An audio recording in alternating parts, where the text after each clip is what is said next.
bank sama sekali yang menjadi perantara kita. Semuanya itu ada di dalam blockchain. Jadi tidak ada perusahaan atau kantornya begitu ya. Lalu uang kita tidak disimpan oleh pihak lain. Jadi Forsas itu sama sekali tidak menyimpan uang kita. Justru itulah kenapa Forsas tidak bisa scam. Karena dia tidak punya beban keuangan sedikit pun. Karena memang dia hanya mengatur transaksi tetapi tidak memegang uang sama sekali begitu ya. Jadi uang kita tidak disimpan pihak lain, maka tidak dimungkinkan adanya fraud atau penipuan di Forsas ini. Lalu transfernya instan dan otomatis. Semua penghasilan itu langsung masuk ke dalam dompet di dalam HP kita masing-masing. Dan tidak perlu ditarik atau di-withdraw lagi. Karena Forsas tidak menyimpan uang kita. Jadi istilahnya begini, banyak masih yang bertanya juga, bagaimana caranya withdraw atau menarik uang kita dari Forsas, Pak? Tidak pakai seperti itu, karena semua penghasilan kita langsung masuk ke HP kita masing-masing.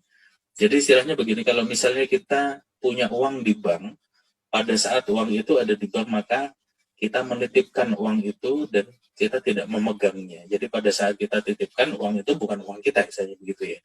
Pada saat kita mau memakainya, kita ke ATM dan kita tarik atau kita withdraw. Proses itu harus dilakukan karena uangnya tidak kita pegang. Nah, kalau di Forsas berbeda. Jadi semua penghasilan kita itu langsung masuk ke HP kita masing-masing. Jadi tidak perlu lagi di withdraw, karena semuanya sudah pasti langsung masuk ke dompet kita masing-masing. Yang perlu kita lakukan hanya, karena ini bentuknya Tron, TRX, maka kalau mau kita pakai, kita tukarkan menjadi rupiah. Di beberapa exchanger istilahnya atau money changernya istilahnya begitu ya, seperti Indodax, aplikasi pintu segala macam seperti tadi yang sudah dijelaskan oleh Pak Hendra. Nah, lalu yang istimewa juga ternyata Lado Okotnikov, si pemrogram Forsas ini dari Rusia, ternyata dia tidak dapat sepeser pun dari segala macam transaksi kita di Forsas ini.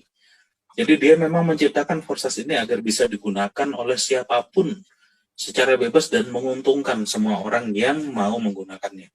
Nah, si Lado sendiri, si pemrogramnya sendiri, kalau dia mau untung, dia harus menjadi sama seperti kita. Harus menjadi member juga, harus bekerja sama-sama seperti kita, baru dia akan mendapatkan keuntungan dari Forsas ini. Nah, yang kedua, yang terpenting juga, Forsas ini adalah sebuah bisnis jangka panjang, Bapak Ibu sekalian. Jadi 2 tahun, 3 tahun, 5 tahun, 10 tahun lagi ini akan tetap berjalan. Forsas ini terbukti